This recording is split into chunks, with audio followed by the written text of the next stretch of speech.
Hi friends, welcome to Koteswari cooks. ఈరోజు చూడండి, మామిడికాయ సీజన్ అనేది అయిపోతుంది. ఆషాఢం వచ్చేసింది, శ్రావణ మాసం కూడా వచ్చేస్తుందండి ఇంకో కొద్ది రోజుల్లో. ఇది చూడండి, మామిడికాయ ఇష్టపడిన వారు భూమి మీద ఎవ్వరు ఉండరు.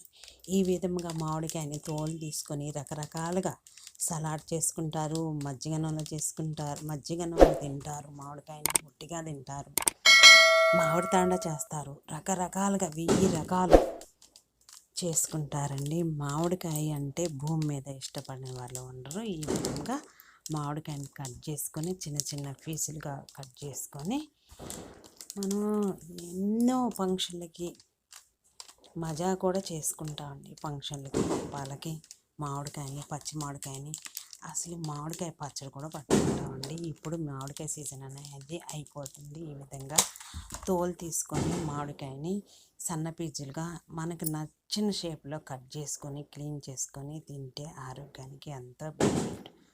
మామిడికాయ చాలా ఆరోగ్యమైనది, చాలా తీపి పదార్థం అనేది ఉంటుంది. ఇందులో ఎన్నో ఔషధ గుణాలు ఉన్నాయి.